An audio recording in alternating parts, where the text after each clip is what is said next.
Donc oui, tout s'articule autour de la piscine pleine d'oxygène, avec une zone PME-PMI pour 77 000 m² de terrain, avec 28 500 m² d'activité et 6 560 m² de bureaux, ce qui représente 35 060 m². Et puis il y aura aussi une zone service avec des bureaux et des commerces. Ce sera la zone de vie qui avait été déjà prévue lors de la mise en place de cette zone d'activité de la Chapelle de Guivry avec le premier aménageur. Alors, il n'y a pas de logement prévu sur le Mesnil-Amelot parce que le Mesnil-Amelot est aujourd'hui en plein PEB, plan d'exposition au bruit et plan de gêne sonore par rapport à Charles de Gaulle. Mais je crois qu'on peut en profiter pour mettre un point fort sur cette zone et d'offrir du service supplémentaire.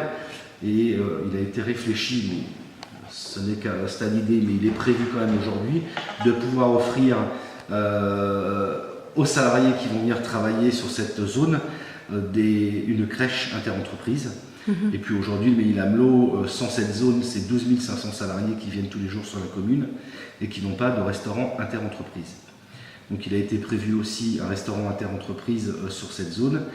Et puis il y a aussi beaucoup de logistique, même si elle est à valeur ajoutée, puisque des grands noms de la logistique on prévoit de venir s'installer sur la commune. Il n'est pas question aujourd'hui de dire aux salariés il n'y a pas de service, etc. Et malgré cette logistique, moi je tiens absolument, et on discutera avec l'aménageur et la communauté de communes et la collectivité dont je suis maire, à avoir un parking poids lourd pour pouvoir sécuriser les camions qui sont en attente, qui arrivent la nuit, le week-end, etc. Alors ça sera très important parce que je ne veux pas que les voiries soient encombrées de camions en attente d'ouverture des entrepôts. Bah, tu vois, il était prévu de faire quelque chose en commun. Eux, ils ont modifié leur PU, nous, on a modifié le nôtre. Et puis, il était prévu des liaisons entre l'une et l'autre commune pour pouvoir avoir des liaisons et éviter tout ce qui est encombré sur ces nouveaux axes. Les encombrements du matin et du soir, enfin les gens qui vont travailler. Cela dit, pour répondre à cela, j'ai quand même eu confirmation de la DRIEA avec des débuts de travaux de la future francilienne dès 2017.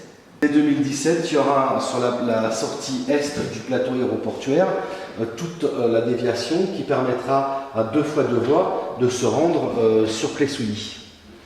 D'accord, et donc de ne plus passer par Thieux. Et de ne plus passer par Thieux.